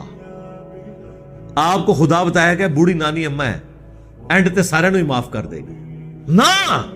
اللہ فرما رہا ہے جس نے شیطان کی پیروی کی, شیطان تیرے ساتھ انہیں بھی میں ذلیل و خوار کر کے جہنم میں پھینکوں. نکل جا یہاں سے ذلیل و خوار ہو کر. لمن تبعک منہم لأملأن جہنم منکم اجمعین. جو کوئی تیری اب پیروی کرے گا نا تو میں جہنم کو بھر دوں گا تجھ سے اور تیرے ماننے والوں سے. جاؤ نکل جاؤ, دفع ہو جاؤ یہاں سے. اوئے ہائے ہائے سرکار, یہ جب میں پڑھتا ہوں نا آیات تو میں کانپ اٹھتا ہوں. اس کائنات میں اگر انسان کا کوئی واحد سہارا ہے نا تو اللہ کی ذات ہے. تو یہ شیطان کی پیروی اتنی بڑی بیماری ہے کہ اللہ بھی ہاتھ چک لینا. پھر تو اس سے پہلے کہ اللہ ہم سے ہاتھ اٹھا لے اور وہ ہمیں سپورٹ کرنے کے لیے راضی نہ رہے, اس کے دامن کرم میں پناہ لے لیجئے. اس لیے آپ دیکھیں یہ قصہ آدم اور ابلیس جب سورہ صاد میں آیا نا, سورہ صاد جب کنکلوڈ ہوئی ہے نا جی, کس شان سے کنکلوڈ ہوئی ہے, انسان حیران ہو جاتا ہے. یہی بات وہاں پہ بھی ریپیٹ ہوئی ہے, سارے بار بار یہی باتیں ریپیٹ ہو رہی ہیں نا. وہاں پہ الفاظ ہے قال فبعزتک لاغوینہم اجمعین. شیطان نے کہا مجھے تیری عزت کی قسم میں ساروں کو اغوا کر لوں گا, الا عبادک منہم المخلصین. ہاں جو تو نے خالص اپنے بندے کیے ہوئے نا ان کو تو میں نہیں کر سکتا, یعنی پیغمبروں کو. قال فالحق والحق اقول. اللہ تعالیٰ فرماتا ہے پھر سن لو فیصلہ, سچی بات تو یہ ہے اور میں سچی بات ہی کرتا ہوں, کھری کھری بات سناؤں گا. لَأَمْلَأَنَّ جَهَنَّمَ مِنْكَ وَمِمَّنْ تَبِعَكَ مِنْهُمْ أَجْمَعِينَ. تو میں ضرور بھار دوں گا جہنم کو تجھ سے اور ان تمام لوگوں سے جو تیری پیروی کریں گے, یعنی جنوں اور انسانوں میں سے. اس کے بعد پتہ کیا آیت آتی ہے وہاں پہ, یہ سورہ صاد کنکلوڈ ہو رہی ہے 38 نمبر سورت. قل ما اسألکم علیہ من اجر. اے نبی تم انہیں فرما دو کہ میں اللہ کا تعارف کروانے کے عوض تم سے کوئی معاوضہ ڈیمانڈ نہیں کرتا. وما انا من المتکلفین. اور میں کوئی تکلف کرنے والا بھی نہیں ہوں, میں نے کھل ڈل کے بات بتا دی ہے. اللہ نے تھوڑی گارنٹی کو نہیں چل رہی ہوئی. یہ صرف شیخ عبد القادر جیلانی گارنٹی لے سکتے ہیں, انورٹڈ کامرس, کہ جی جو بھی میرا مرید ہے میں اتنے ہزار لے جاؤں گا.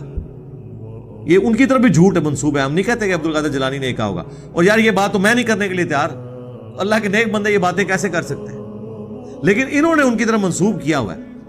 تو جب آپ منسوب کریں گے پھر ہم کہیں گے جناب کوئی بھی ہے ہوتے شاہی کوئی نہیں. اور یہ ابن عباس کا فتویٰ ہے, صحیح مسلم میں مقدمے میں موجود ہے. ابن عباس نے جب مولا علی کی وفات شہادت کے بعد ان کے فتوے منگوائے نا تو کچھ غالیوں نے ان کے فتوے چینج کر دیے تھے. ابن عباس نے کہا اللہ کی قسم یہ مولا علی کے فتوے نہیں ہیں, اللہ کی قسم اگر علی نے یہ فیصلے کیے ہوتے تو وہ بھی گمراہ ہو گیا تھا. لوگوں نے کہا نہیں ان کے انہوں نے کہا اگر علی کا بھی فیصلہ ہے یہ گمراہ کون فیصلے ہیں, یہ قرآن و سنت کے خلاف ہیں, وہ ٹیمپر ہو گئے تھے. تو ابن عباس نے دیکھے کتنا ان کو کانفیڈنس تھا, انہوں نے کہا یہ حضرت علی یہ بات کر نہیں سکتے, اور بالفرض اگر علی نے بھی کیا تو وہ بھی گمراہ ہو گیا تھا. تو سرکار اگر مولا علی کے بارے میں ابن عباس یہ بات کر رہے ہیں تو تواڈے عبد القادر جیلانی تے تواڈے بایزید بستامی تے تواڈے جنید بغدادی تے شے کوئی نہیں. کیا بات کر دی ابن عباس نے کہ اگر علی نے بھی یہ بات کی ہو تو وہ بھی گمراہ ہو گیا تھا. اچھا بات یہاں پہ آ رہی ہے کہ میں تکلف نہیں کر رہا, کھلی ڈلی میں نے بات بتا دی ہے. نبی ان سے فرما دو کہ یہ نہیں تم نے کہنا کہ جو کچھ بھی ہے تیرے محبوب کی امت سے ہے. بتا دو ان کو ان ہوا الا ذکر للعالمین، یہ تو نہیں قرآن اور نبی الاسلام خود نصیحت، یہ تو نہیں ہے مگر نصیحت تمام جہان والوں کے لیے. وَلَتَعْلَمُنَّ نَبَأَهُ بَعْدَ حِينٍ، اور ان قریب انہیں یہ خبر ہو جائے گی یہ جو کچھ دھمکیاں لگائی جا رہی ہیں یہ پوری ہو کے رہے. یہ اللہ کی رحمت ہے کہ اس نے ہمیں پہلے بتایا.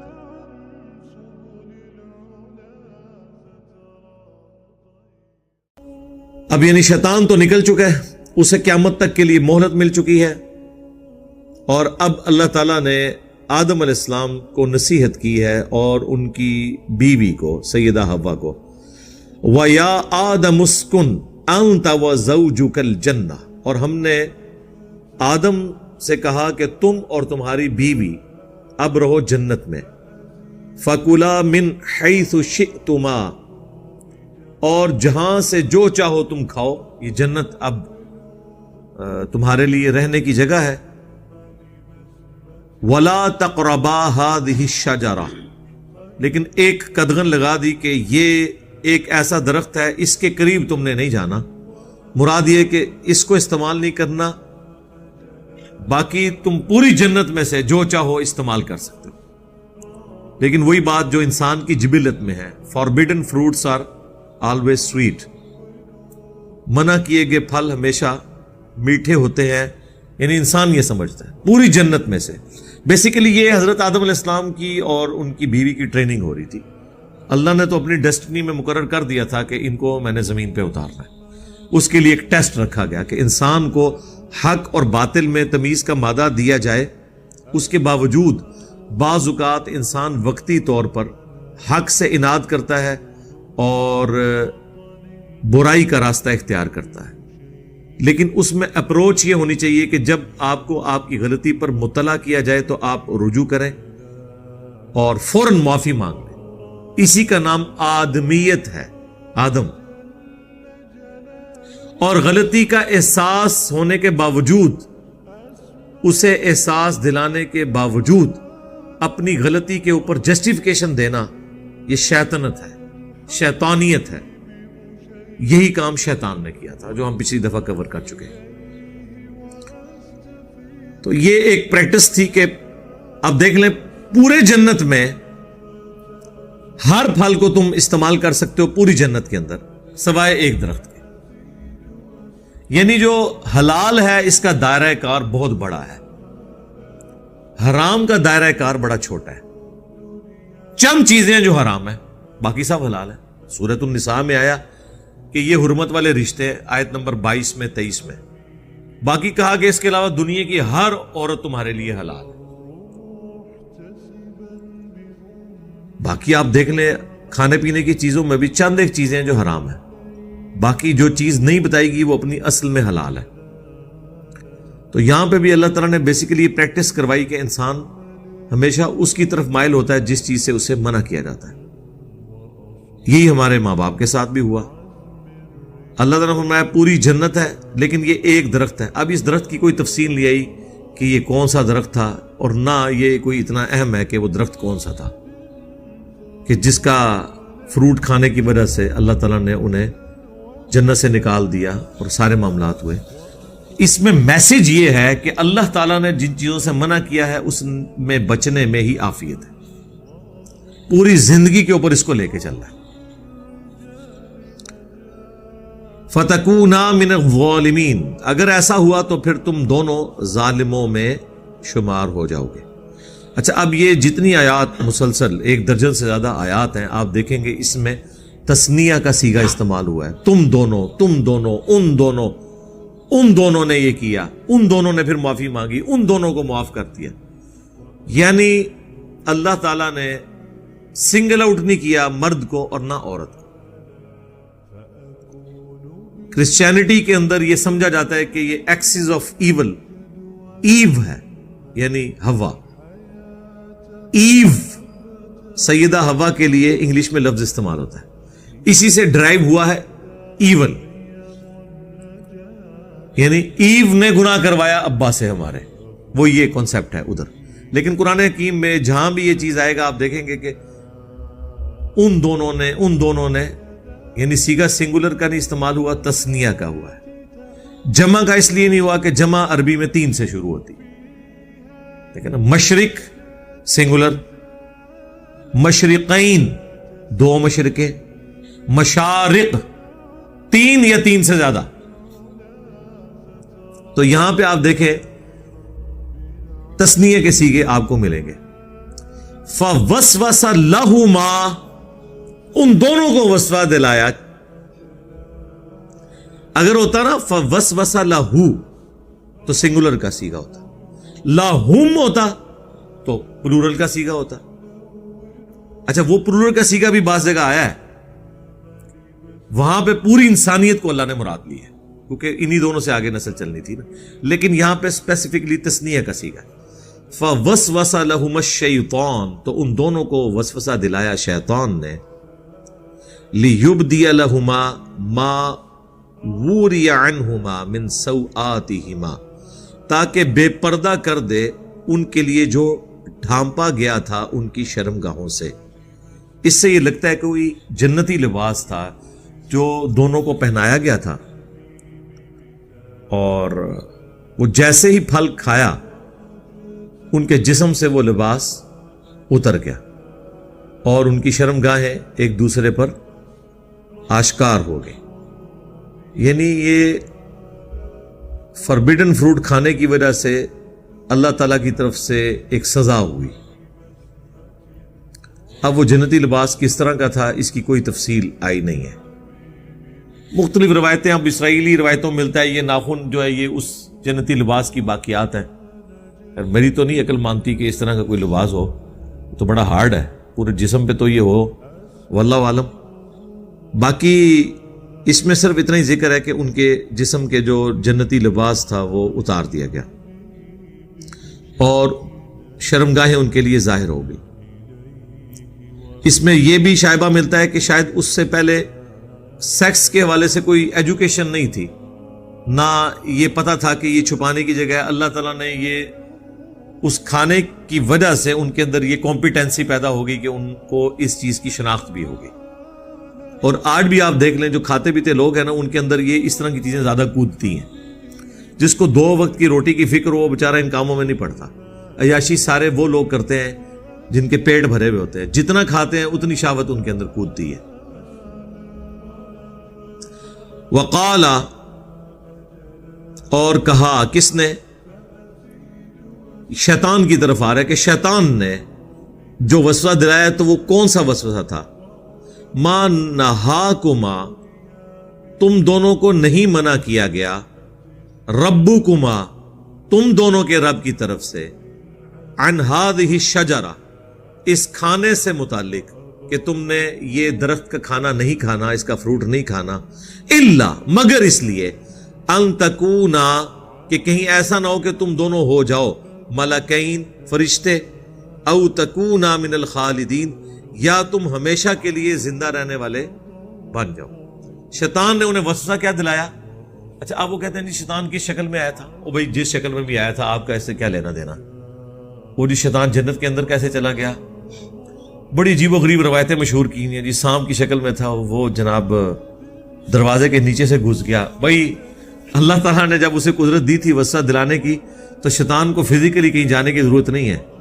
شیطان دنیا میں جہاں کہیں بھی بیٹھا ہو، اللہ نے اسے یہ طاقت دی ہے کہ وہ کسی کے دل میں بھی وسوسہ ڈال سکتا ہے. یہ اس کو پاور دی ہے اللہ نے آزمائش کے لیے. اصل مقصد یہ کہ آپ نے اس بات کے اوپر توجہ کرنی ہے کہ شیطان انسان کو وسوسہ دلاتا کیسے ہے. اسے لمبی امیدیں دلا دیتا ہے، جینے کی خواہش ہمیشہ کے لیے یہ انسان کے اندر موجود ہے. انسان کی انسٹنکٹ میں ہے کہ وہ مرنا نہیں چاہتا، اور یہ خواہش اللہ تعالیٰ جنت میں اس کی پوری کر دے گا، ہمیشہ کی زندگی اسے مل جائے گی. ایک یہ خواہش ہے، دوسرا خدا بننے کی خواہش ہے انسان کے اندر. اسی لیے انسان نے خدائی کا دعویٰ کیا ہے. یہ خواہش بھی اللہ تعالیٰ پوری کر دے گا اس درجے میں کہ خدا کی جو کوالٹی ہے کن فیکون، کہ جو خواہش کرو وہ تمہیں مل جائے، یہ انسان کو اللہ تعالیٰ دے دے گا. البتہ خالق اور مخلوق کا فرق تو رہے گا، ظاہر ہے. یہ نہیں ہو سکتا کہ خالق اور مخلوق کا فرق ختم ہو جائے. ہماری زندگی مستعار ہے اللہ سے، اللہ کی ذاتی ہے، ہماری ادھار کی ہے. ہم بھی ہمیشہ زندہ رہیں گے، لیکن اللہ کے عطا کرنے پر۔ اللہ کی زندگی اپنی ہے، وہ کسی کا محتاج نہیں ہے۔ ہماری خواہشات کی تکمیل اللہ کی وجہ سے ہوگی، کن فیکون، یہ اللہ کی عطا سے ہوگا۔ اللہ کی یہ کوالٹی اپنی ہے، والحی القیوم، وہ زندہ ہے، سب کو تھامنے والا ہے۔ اسی کے لیے میں نے ایک ٹرم ڈیوائز کی ہے، منی گاڈ، اس اعتبار سے کہ اللہ تعالی انسان کی وہ چھپی ہوئی خواہش، تو مجھے بتائیں انسان کے اندر جو یہ خواہش ہے، یہ رکھی کس نے؟ اللہ نے۔ کریٹر سے بہتر کون سمجھ سکتا ہے؟ الا یعلم من خلق، کیا وہی نہ جانے گا جس نے تمہیں پیدا کیا؟ یہ آتا ہے نا سورۃ الملک، اسے پتا ہے اس نے کیا کیا خواہش رکھی ہے۔ سیکس رکھا ہے، اللہ نے حوریں رکھ دی ہیں۔ کھانے کی خواہش رکھی ہے، ہر کھانے کی چیز وہاں پہ موجود ہے۔ انسان کی مرضی چلے، خدائی کا دعویٰ کیوں کیا فرعون نے؟ تاکہ اس کی مرضی چلے، لوگ اس کی بات مانیں، اس کا آرڈر چلے۔ سر فرعون کو تو مصر ملا تھا، بخاری مسلم اٹھائیں، جو سب سے آخر میں جنت میں جائے گا ہزاروں لاکھوں سال کا اپنا عذاب بھگتنے کے بعد، ڈائریکٹ نہیں، صرف ایک کلمے کی برکت سے سب سے آخر میں جو جنت میں جائے گا اسے پلانٹ ارتھ سے 10 گنا بڑی جنت ملے گی۔ پلانٹ ارتھ، یہاں تو لوگ ایک ملک پہ حکومت چاہتے ہیں نا، ایک سٹی پہ حکومت چاہتے ہیں، یا زیادہ پوری دنیا پہ چاہتے ہوں گے نا۔ وہ بھی دنیا پہ ان کی حکومت نہیں ہوتی ہے، دنیا کے انسانوں پہ ہوتی ہے۔ 2/3 تو سمندر ہے، اس کے اندر مخلوقات ہیں، مخلوقات پہ نہیں ہوتی ہے۔ کسی درخت کو کوئی امریکن صدر حکم دے کہ تو فروٹ اگا سکتا ہے، لیکن سر یہ تو ہر جنتی کو وہاں پہ مل جانا ہے، 10 گنا بڑی جنت۔ یہ جو اتنی گلیکسیز دریافت ہو رہی ہیں، یہ سرکار ہمارے لیے ہیں، یہ ہمارے باپ کی میراث ہے، انشاءاللہ ہمیں ملنے والی ہیں انشاءاللہ تعالی۔ تو وہاں پہ انسان کا حکم چلے گا، موت نہیں آئے گی، حکم چلے گا، ہمیشہ کی زندگی مل جائے گی، اور کیا چاہیے؟ سب کچھ مل گیا۔ بخاری مسلم دونوں میں آتا ہے کہ جنتی جب جنت میں جائیں گے تو اللہ تعالیٰ کی طرف سے ندا دی جائے گی۔ مسلم میں تو ذرا تفصیل کے ساتھ ہے، تمہیں مبارک ہو، آج کے بعد کبھی موت نہیں آئے گی، ہمیشہ زندہ رہو گے۔ آج کے بعد بوڑھے نہیں ہوگے، ہمیشہ جوان رہو گے۔ آج کے بعد کوئی بیماری تمہیں نہیں آئے گی، ہمیشہ خوشحال رہو گے۔ اور چوتھی چیز، اب اللہ تم سے ناراض کبھی نہیں ہوگا۔ یار یہ سب سے بڑی تلوار ہے جو ایک انسان کے اوپر لٹک رہی ہے۔ پوری زندگی بولین الجبرا ہے، 0 1 0 1 0 1۔ میں نے یہ ادھر 1 کر دینا ہے کیونکہ اس پہ اللہ کی رضامندی ہے اور ناراضگی نہیں ہے، یہاں میں نے 0 کر دینا ہے کیونکہ یہ اللہ نے منع کیا ہے۔ یہ جو ٹینشن کی زندگی ہے جو صحیح مسلم میں آئے کہ مؤمن کے لیے دنیا قید خانہ ہے اور کافر کے لیے جنت ہے۔ قید خانہ ہے نا اس حوالے سے، ویسے تو حسنہ ہے سرکار، ہم سے کوئی پوچھے، ہم قید خانے میں بھی جنت میں رہ رہے ہیں۔ یعنی میں تو اس وقت دنیا میں جو بڑے بڑے قید خانوں میں زندگی گزار رہے ہیں ان میں سے میں ایک ہوں۔ میں ایک آزاد زندگی نہیں گزار سکتا، ونریبل ہوں نا، دعوت کے والے سے بزرگان دین اور ان کے ماننے والوں سے خطرات لاحق ہے، کافروں سے نہیں، بزرگان دین کے ماننے والوں سے۔ لیکن جو فی دنیا حسن ہے کہ دنیا میں اللہ تعالیٰ آپ کو ایک غنی کر دیتا ہے، آپ گاڈ اورینٹڈ ہو جاتے ہیں، اللہ کی طرف متوجہ ہوتے ہیں، تو دنیا میں تکلیف جھیلنا آسان ہو جاتا ہے۔ تکلیفیں ختم نہیں ہونی، اگر ہونی ہوتی تو پیغمبروں کی ختم ہو جاتی، حسین ابن علی کی ختم ہو جاتی، نہیں ختم ہوئی۔ جھیلنا آسان ہو جائے گا، اسی کو کہا گیا فی الدنیا حسنہ وفی الآخرۃ حسنہ، تو پھر واقعی وہ اپنی پرفیکٹ ڈیفینیشن میں حسنہ ہوگا۔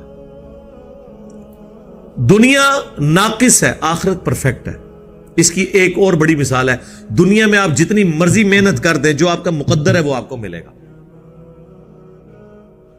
یہ ہو نہیں سکتا کہ جو آپ نے محنت کی ہے ایگزیکٹلی اتنا آپ کو ملے۔ یہ ہو سکتا ہے کہ آپ نے کم محنت کی، زیادہ مل گیا، کیونکہ دنیا میں یہ نقص ہے، لیس للانسان الا ما سعی۔ یہ آخرت کے بارے میں ہے، دنیا کے بارے میں نہیں ہے۔ جو انسان کوشش کرتا ہے اس کے لیے وہی ہے۔ آخرت میں ایسا نہیں ہے۔ دنیا میں اگر کسی نے ایفرٹ پٹ کی ہے نا، ایٹ لیسٹ اتنا تو اسے ملے گا، بلکہ اتنا بھی نہیں، قرآن نے کہا 10 گنا، اور کسی کے لیے 700 گنا، کسی کے لیے اس سے بھی زیادہ۔ آخرت میں یہ نقص نہیں ہوگا، یہ دنیا کا نقص ہے کہ ایک بندہ ایفرٹ کرتا ہے، کامیاب ہو بھی سکتا ہے، ناکام بھی ہو سکتا ہے۔ آخرت میں اس نے کامیاب ہونا ہی ہونا ہے، 10 گنا اس کو ملنا ہے کم از کم۔ اسی بات کو اللہ تعالیٰ یقین دلانے کے لیے نا بار بار آخرت کے بارے میں کہتا ہے اللہ تعالیٰ اپنے وعدے کی خلاف ورزی نہیں کرتا۔ یہ بات کیوں کہتا ہے اللہ؟ دنیا کے لیے تو نہیں کہتا، کیونکہ دنیا کے بارے میں تو اللہ نے کہہ دیا انہیں اپنی مرضی سے دینی ہے، اس لیے دنیا میں اللہ نے وعدہ بھی نہیں کیا ہوا اس طرح کا۔ آخرت کا اللہ کا وعدہ ہے کہ نہ رسولوں کے وعدے جھوٹے ہوں گے، نہ اللہ کا وعدہ جھوٹا ہوگا۔ جس نے محنت کی ہے، یہ اکثر لوگ کہہ دیتے ہیں نا منو تے اللہ نے جہنم میں جی سٹ رہا ہے، نعوذ باللہ، کبھی بھی نہیں یہ کہنا چاہیے۔ بخاری مسلم کی حدیث ہے میں اپنے بندے کے گمان کے قریب ہوں جیسا میرے بارے میں گمان کرے، لیکن چھڑا گمان ہی نہیں، نرا گمان نہیں، ایفرٹ پٹ کرنے کے بعد۔ میں نے دیکھا کہ یہ لوگ بڑے کانفیڈنٹ ہیں، دھڑلے سے برائیاں کرتے ہیں، وہ کہتے ہیں نہیں جی اللہ بخش دے گا، مجھے پتا ہے، تو انہوں کچھ بھی نہیں پتا، ڈنگرا کچھ بھی نہیں پتا۔ اگر یہ بات ہوتی تو پیغمبر ڈرا کے جاتے۔ ہاں، پوری ایفرٹ پٹ کرنے کے بعد اگر آپ سے کوئی پوچھے کہ ہاں جی آپ کو یقین ہے آپ نے جنت میں جانا ہے، تو آپ کہا کریں انشاءاللہ مجھے یقین ہے کہ میں نے جنت میں جانا ہے، کیونکہ میرے پیغمبر کا وعدہ سچا ہے، میرے رب کا وعدہ سچا ہے کہ جو پیغمبروں کی پیروی کریں گے ہم انہیں جنت میں بھیجیں گے۔ یہ قصہ آدم اور ابلیس جب شروع میں آیا ہے سورۃ البقرہ میں، تو اللہ تعالیٰ نے کیا فرمایا کہ قُلْ نَهْبِطُوا مِنْهَا جَمِيعًا، پھر ہم نے آدم اور اس کی بیوی سے کہا تم سب کے سب زمین میں اتر جاؤ۔ فَإِمَّا يَأْتِيَنَّكُم مِّنِّي هُدًى، اب جب کبھی بھی کوئی میری طرف سے ہدایت کی کتاب تمہارے پاس آئے گی، فَمَن تَبِعَ هُدَايَ فَلَا خَوْفٌ عَلَيْهِمْ وَلَا هُمْ يَحْزَنُونَ، جو بھی قرآن کی یا کتابوں کی پیروی کر لیں گے پیغمبروں کی، انہیں قیامت کے دن نہ کوئی خوف ہوگا نہ کوئی غم، اور جو اللہ کی آیات کو جھٹلائیں گے وہ ہوں گے اہل جہنم، رہیں گے اس میں ہمیشہ ہمیشہ۔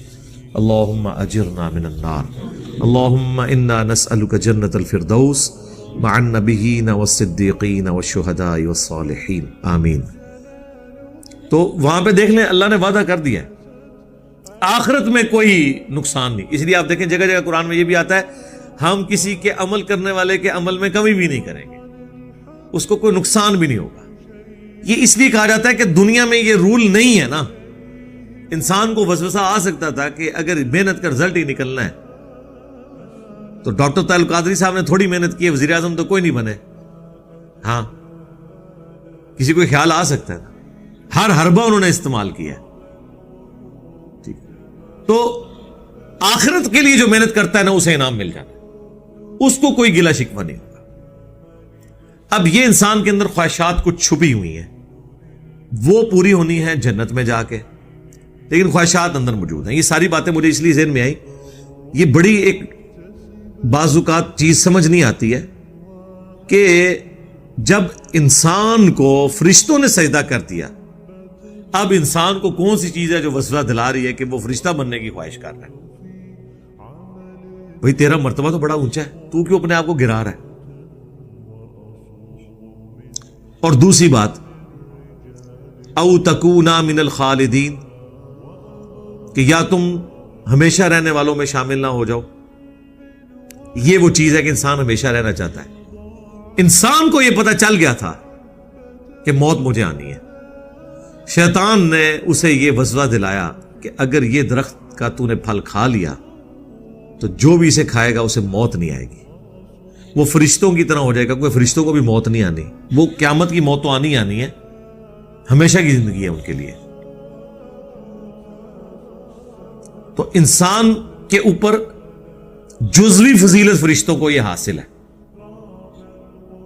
موت بہرحال ایک نقص تو ہے نا دنیا کے اعتبار سے، یہ تو نیک بندہ بھی پسند نہیں کرتا موت کو۔ صحیح بخاری کی حدیث ہے نا، حدیث قدسی، کہ اللہ تعالیٰ فرماتا ہے، نبی علیہ السلام کہتے ہیں، وہ جو حدیث ہے ہاتھ بن جاتا ہوں پاؤں بن جاتا ہوں، وہ والی حدیث، اس میں یہ بھی الفاظ ہے، اللہ تعالیٰ فرماتا ہے کہ مجھے کسی بات سے اتنا تردد نہیں ہوتا جتنا تردد مجھے ہوتا ہے جب میں اپنے نیک بندے کی روح کو قبض کرنے لگتا ہوں۔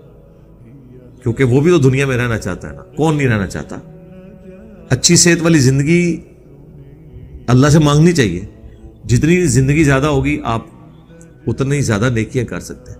رزیل عمر تک نہ پہنچایا جائے وہ تو دعا ہے, وہ ایک الگ چیز ہے. ورنہ زیادہ زندہ رہنے کی خواہش تو انسان کو ہوتی ہے نا.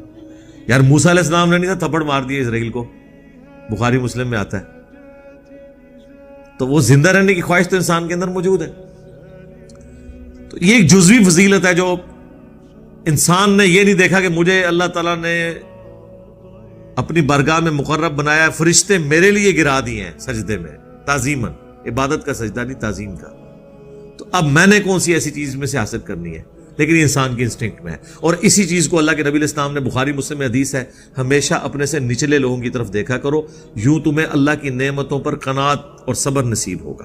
اوپر نہیں دیکھنا اپنے سے. حالانکہ انسان اوپر تھا, پھر بھی انسان نے اپنی ایک کمزوری دیکھی کہ مجھے تو موت آنی ہے, اور یہ فرشتے کے اندر کوالٹی, بس وہ ایک کوالٹی دیکھی, باقی ساری چیزیں بھول گئے اور وہ فروٹ کھا لیا. یہاں بھی آج تک لوگ کہہ رہے ہیں جی وہ آب حیات ہوتا ہے کوئی, وہ حضرت خضر نے پی لیا ہوا ہے, اور تہاڈا خضر کدوں نہ مار دیتا ہے, میں وہ خضر ہے ہی کوئی نہیں سی, میرے ہاتھوں مریا تہاڈا خضر. ٹھیک ہے نا, میں نے تو کتنے دلائل رکھے ہیں یار خدا کے لیے, خضر کو آپ نے مروا دیا میرے ہاتھوں. کیونکہ قرآن میں ہے سورہ آل عمران میں کہ جب میرا وہ پیغمبر آ جائے تو اے نبیو تم سب نے اس کی مدد کرنی ہے اور اس کا ساتھ دینا ہے. ٹھیک ہے, اور اگر تم اس وعدے سے پھرے تو اللہ تعالیٰ نے کہا کہ تم بھی فاسقوں میں شمار ہو جاؤ گے, تم ایک دوسرے پہ گواہ ہو جاؤ, میں بھی تم پہ گواہ ہوتا ہوں. تو آپ مجھے بتائیں کہ غزوہ بدر میں صحابہ کرام مہاجرین اور انصار تو پروانہ وار حضور پہ اپنی جان نثار کر رہے تھے, خضر اس ٹائم کتنے سی؟ اے منو دسیا جائے. حضرت طلحہ کا ہاتھ زخمی ہو گیا احد کے اندر تیر روکتے ہوئے, خضر کتنے سی؟ ٹھیک ہے, ایسے ہاتھ ٹوٹ نہ جان جو دعویٰ کرن اور اللہ کے نبی کے دفاع کے لیے نہ پہنچے, اگر ایگزسٹ کرتے ہوں. وہ ہے ہی نہیں تھے, یہ سب جعلی کہانیاں تھی. یہ خضر جو ان کو ملتا ہے وہ شیطان ہے. اس کی نشانی یہ ہے کہ جب آپ کے پاس آئے آپ نے پڑھنا لا حول ولا قوت الا باللہ. اگر آپ کو یہ یاد نہیں ہے تو آپ نے کہتے ہیں نہ میں وابی, نہ میں بابی, میں ہوں مسلم علمی کتابی, پھر بھی نٹ جائے گا انشاءاللہ. یہ پریکٹیکلی ہوا ہے نا جی. وہ آپ پتہ یہ شاہ دولے کی چوئی ہے نا, پکڑ لینا کسی کو, آج کل تو وہ واردات بھی کر رہی, شاہ جی نے کام بھی پا چھڑے ساڑھے. تو یہ شاہ دولے کی جو چوئی ہے نا, یہ بھیک مانگتی ہیں اور پھر آپ کو پکڑ لیتے ہیں, وہ چھوڑتے نہیں اس وقت تک جب تک کہ آپ وہ بھیک دے نہ دیں.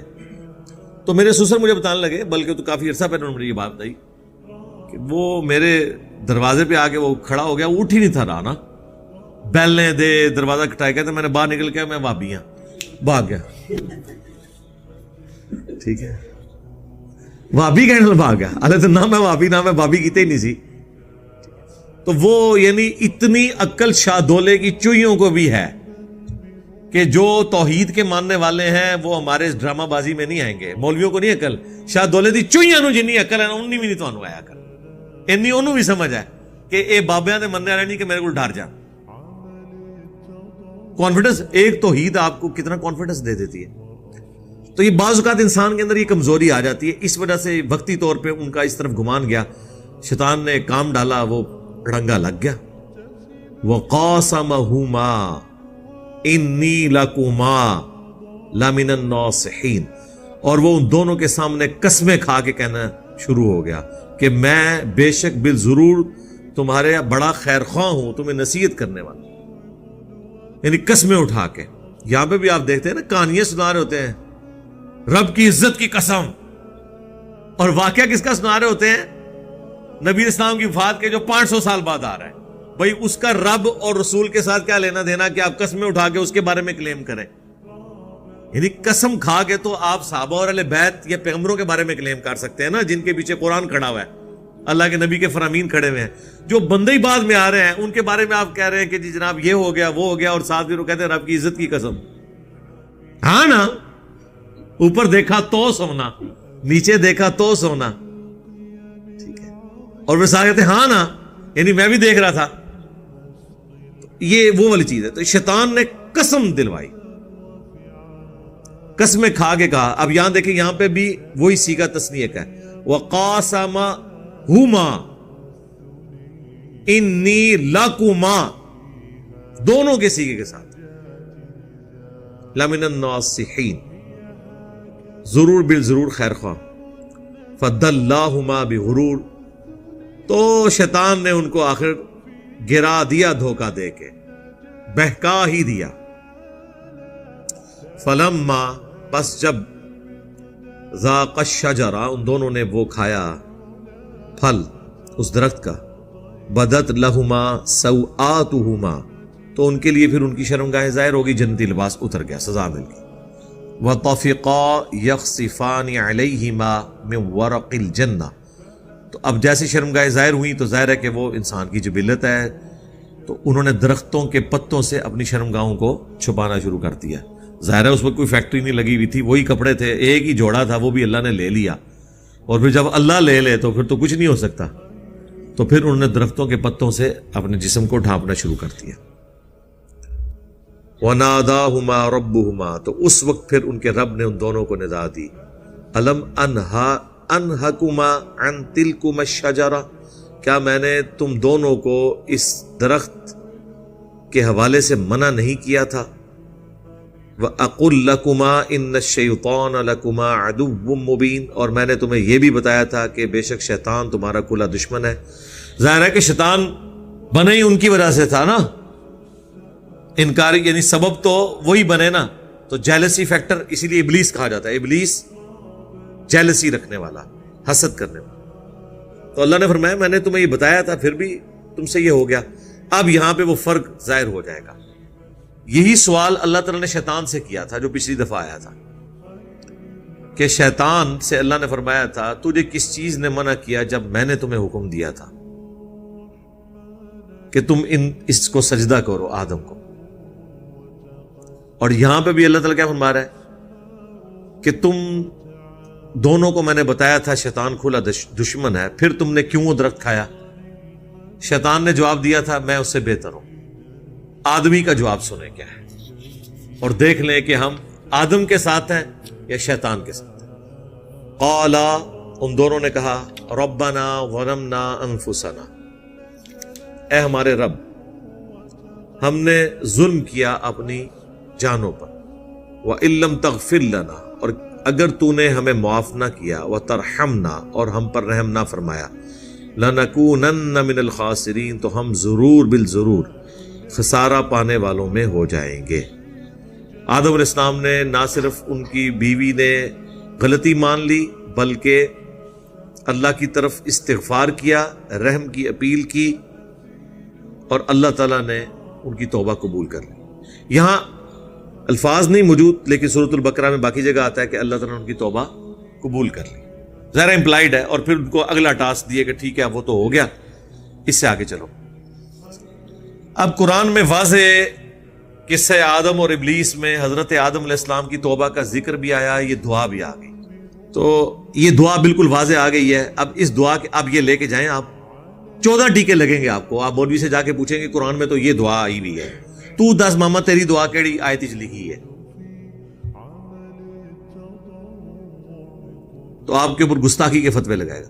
قال اهبطوا بعضكم لبعض عدو، اللہ نے پھر فرمایا اتر جاؤ اب زمین پہ، تم میں سے بعض کے دشمن ہوں گے. ظاہر ہے کہ جیلسی فیکٹر بھی موجود ہوگا، اور بعض کے دشمن سے مراد ہے شیطان انسان کا دشمن ہوگا، کیونکہ ہر ابن آدم کے ساتھ ایک شیطان بھی پیدا ہوتا ہے جو اس کے ساتھ اٹیچ ہو جاتا ہے.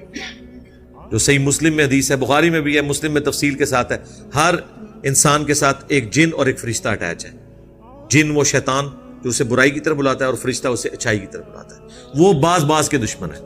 وَلَكُمْ فِي الْأَرْضِ مُسْتَقَرٌّ وَمَتَاعٌ إِلَىٰ حِينٍ، اور تمہیں زمین میں رہنا ہے کچھ عرصے کے لیے، اور وہاں تمہارے لیے نفع اٹھانے کی جگہ موجود ہے. اللہ نے سارے ریسورسز دنیا میں دے دی ہیں، یہ تمہارا ٹیسٹ ہے.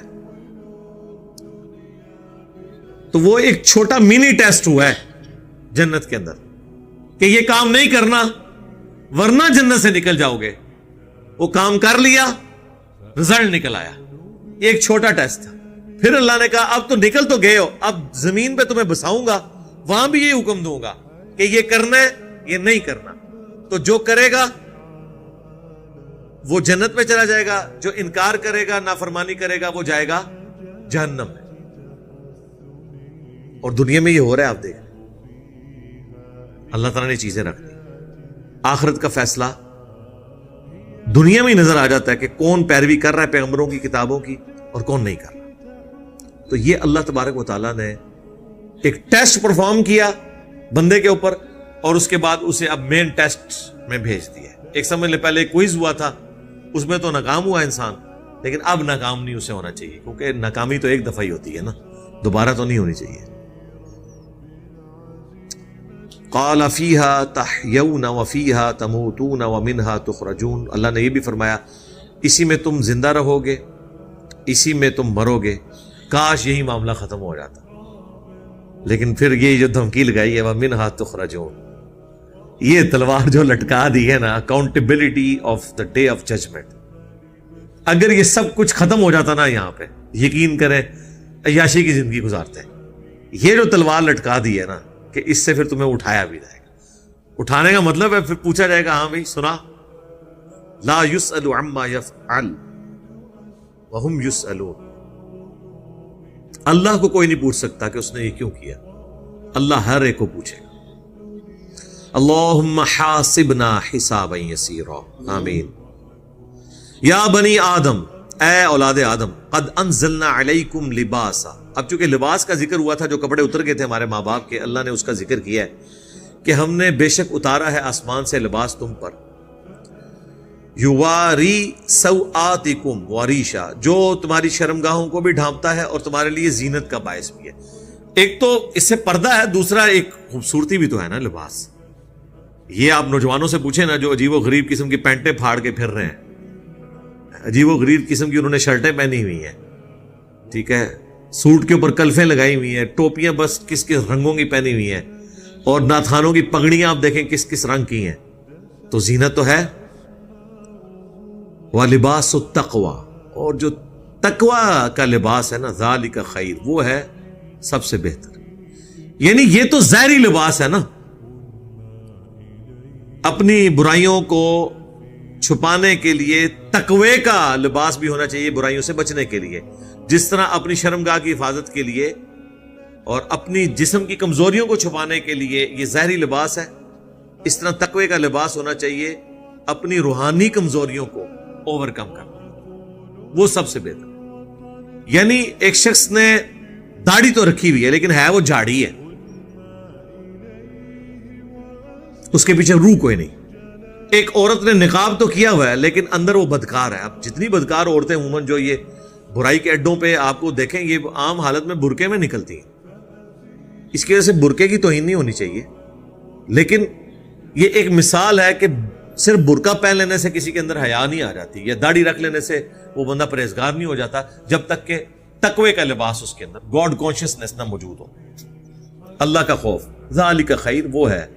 اچھا، اس کے اندر یہ بھی اشارہ مل گیا، یہ ویسے بڑی حیران کن بات ہے، اس طرف ابھی میرا دماغ گیا ہے کہ اللہ تعالیٰ نے فرمایا یہ جو لباس نازل کیا ہے نا، اس سے تمہاری شرمگاہ چھپتی ہیں اور تمہیں زینت ملتی ہے، اور جو تقوی کا لباس ہے نا، اصل لباس تو وہ ہے۔ مراد کیا کہ کوئی شخص پگڑی پہن لے، داڑھی رکھ لے، سفید کپڑوں میں اپنے اس موٹے پیٹ کو چھپا لے اور اندر کرتوت سارے برے کرے، تقوی کا لباس اس کے اندر موجود نہیں ہے، تو تیری داڑھی اور ان لباسوں کا، اس خوبصورتی کا کوئی فائدہ نہیں ہے۔ جو صحیح مسلم میں حدیث ہے، اللہ تعالیٰ تمہاری شکلوں اور مال کو نہیں دیکھتا، دلوں اور اعمال کو دیکھتا۔ تو یہ جو ظاہری لباس ہے زینت ہے، شرمگاہ چھپا دے، لیکن اس سے آپ لوگوں کو دھوکہ نہیں دینا جب تک آپ کے اندر تقوی کا لباس موجود نہیں ہے۔ یعنی اگر پگڑی ہے، داڑھی ہے، لباس سنت کے مطابق ہے، ٹخنے بھی ننگے ہیں، کم شیطانہ علیہ نے مفتی عبدالعزیز علیہ، تو ان چیزوں کا کوئی فائدہ نہیں۔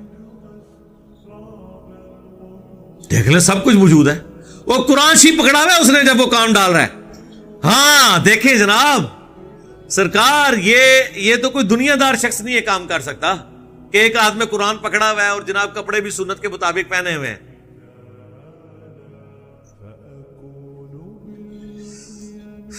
لا حول ولا قوت الا باللہ۔ ذالک من آیات اللہ، یہ ہے اللہ کی آیات، لعلہم یذکرون، تاکہ تم نصیحت حاصل کر سکو۔ اللہ جیسا کون شفیق ہوگا کہ ہر چیز کھول کھول کے بیان کر رہے ہیں۔ یا بنی آدم، اب یہ بہت سخت آیات ہیں، یہ وہ آیات ہیں جن کا درس دینا حرام، جس کو بیان کرنا حرام، کیونکہ اس میں انبیاء کی گستاخی ہو جاتی ہے۔ جی بارِ شریعت میں لکھا ہوا ہے سٹارٹ میں کہ جن آیات کے اندر اللہ تعالیٰ نے نبیوں پر عطا فرمایا ہے، ان آیات کو تلاوت کے علاوہ بیان کرنا حرام ہے۔ اور اس آیت کے اندر اللہ تعالیٰ حکم دے رہا ہے کہ یہ آیات میں نے نازل ہی اس لیے کی ہیں کہ ان کا درس ہونا چاہیے، وہ سن لیں۔ یا بنی آدم، اے اولاد آدم، لا یفتننکم الشیطان، کہیں شیطان تمہیں بھی فتنے میں مبتلا نہ کر دے، کما اخرج ابویکم، جس طرح تمہارے ماں باپ کو اس نے نکلوا دیا تھا، من الجنہ، جنت سے، ینزع عنہما لباسہما، اور اس سے بڑی بات، تاکہ وہ ان کے کپڑے اتروا دے، لیریہما سوآتہما، تاکہ ان کی شرمگاہیں ان پہ کھل جائیں۔ کتنی گستاخی ہے جی، یعنی اللہ تعالیٰ مارا ہے کہ حضرت آدم اور ان کی جو بیوی ہے، شیطان نے ان کو جنت سے نہ صرف نکلوایا، کپڑے اتروا دیے ان کے۔ تو دیکھنا اے اولاد آدم، کہیں تمہارے بھی کپڑے نہ اتروا دیں۔ تو یہ اللہ تعالیٰ کہہ رہا ہے کہ میں یہ آیات کھول کھول کے کیوں بیان کر رہا ہوں کہ آدم علیہ السلام سے یہ مسئلہ ہوا تو تمہارے ساتھ بھی کہیں نہ ہو جائے، تاکہ تم اسے عبرت حاصل کرو۔ اور آپ کا مولویہ کہہ رہا ہے بیان کرنا حرام، گستاخی کا پہلو نکلے گا۔ انہ یراکم، بے شک وہ تو دیکھتا ہے تمہیں، ہوا وقبیلہ، وہ بھی اور اس کی پورا کنبہ، من حیث لا ترونہم، وہاں سے جہاں تم نہیں اسے دیکھتے۔ ظاہر ہے جنات ہمیں نظر تو نہیں آتے جب تک کہ کوئی ایسے خاص جن جو انسانی شکل میں نہ آ جائیں، جو اکثر جمعے کے خطبوں میں ممبروں پہ نظر آتے ہیں آپ کو۔ اس کے علاوہ تو آپ کو شیاطین نظر نہیں آ سکتے۔ اِنَّا جَعَلْنَا الشَّيَاطِينَ أَوْلِيَاءَ لِلَّذِينَ لَا يُؤْمِنُونَ، بے شک ہم نے بنا دیا ہے شیاطین کو دوست ان لوگوں کا جو بات نہیں مانتے۔ میں نے ترجمہ کیا کیا ہے؟ جو بات نہیں مانتے۔ لفظی ترجمہ اگر میں کر دیتا جو ایمان نہیں لاتے تو اس سے بات کھلنی نہیں تھی، آپ نے فوراً اس سے سمجھنا تھا یہ ہندوؤں کے بارے میں، عیسائیوں کے بارے میں، ایتھیسٹ کے بارے میں۔ ایمان والا کون ہوتا ہے؟ جو بات مانتا ہے۔ ایمان والا بھی تو ماننے والا ہوتا ہے نا، جس نے مان لیا، نہ صرف مان لیا بلکہ اللہ رسول کی بھی مان لی۔ تو شیاطین ان لوگوں کے دوست ہیں جو بات اللہ اور اس کے پیغمبر کی نہیں ماننے والے ہوتے۔ مراد یہ کہ جو اللہ اور ان کے پیغمبروں کی بات مان لیں وہ شیاطین کے ہتھے نہیں چڑھیں گے۔ اس میں امپلائیڈ ہے نا۔ تو مسئلہ تقدیر بھی اس سے حل ہو گیا۔ اکثر لوگ پوچھتے ہیں مسئلہ تقدیر، ان کو میں کہتا ہوں کہ سورہ طٰہٰ کے اندر قصہ آدم اور ابلیس بیان ہوا ہے نا، وہاں جا کے ذرا دیکھو اللہ نے مسئلہ تقدیر کو کس طرح سالو کیا ہے۔ یہ جو لوگوں کے بہانے ہوتے ہیں نا جی، وہ شیطان نے کرا دیا جی، شیطان، میں کہتا ہوں جی زمین و آسمان کے سارے شیاطین مل کے ایک بندے کی فجر نہیں چھڑوا سکتے۔ اگر گورنمنٹ اناؤنسمنٹ کرے کہ فجر کی نماز جو پہلی صف میں پڑھے اسے 1 لاکھ روپے انعام دیا جائے گا، پہلی صف نہیں چھوڑے گا، وہ راتی سوئے گے مسجد۔ اچھا، کس سے آدم اور ابلیس بیان ہوا ہے سورہ طٰہٰ میں بھی، وہاں پہ بھی آیت نمبر جو 132 ہے، پہلے وہی ذکر ہوا ہے کہ وہ پتوں سے اپنے شرمگاہوں کو چھپانے لگے، اللہ نے ان کی توبہ قبول کر لی۔